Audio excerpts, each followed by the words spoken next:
Atikri alichot et la halachot. Chazak ou baruch avotai besorot tovot. On est le 23 dans le mois de Sivan. Une grande date aujourd'hui, hein, écrit dans les derniers prophètes prophétisent. Je ne sais pas si on dit comme ça, mais selon le Talmud Sanhedrin, je crois pas, Jon, c'est marqué qu'on avait 48 prophètes et 7 prophétesses.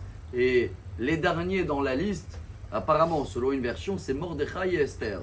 Et si vous vous rappelez, aujourd'hui, il y a 2375 ans en arrière, tout le décret de Purim qui était prévu pour le 14, le 13 et le 14 Adar, il a été annulé quand?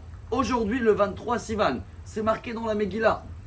Vaikaru Sofrei Amelech. Et on a appelé les écrivains du roi.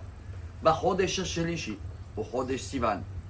Beshlosha ve'esrim bo.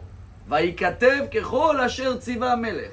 Donc c'est bien marqué, clair et net, que le 23e jour du mois de Sivan, on a appelé les écrivains du roi. Vous connaissez tous le Midrash que dans la Megillah d'Esther, il n'y a pas le nom de Dieu. Il est tellement caché que chaque fois où c'est marqué le roi, on parle de Dieu. Et si aujourd'hui, ça a été la journée choisie par Mordechai et Esther, la journée comme quoi les portes de ciel sont ouvertes, c'est les derniers prophètes, ils savent ce qu'il dit.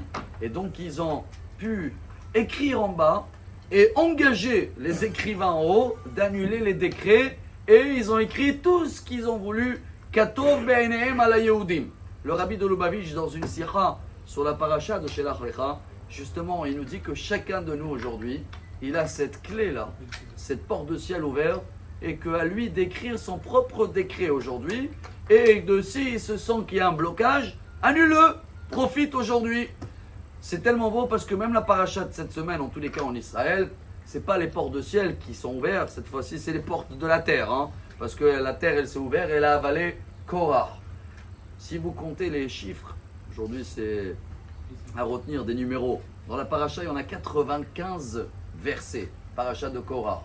C'est en valeur numérique de Haman, parce que Haman, il a un lien avec Korah. Il cherchait toujours à nous se séparer et faire que des histoires, et il voulait nous piéger à cause de ça. Vous vous rappelez ce qu'il a dit à Achashverosh? Yeshno am echad mefuzar umforad ben ha'amim.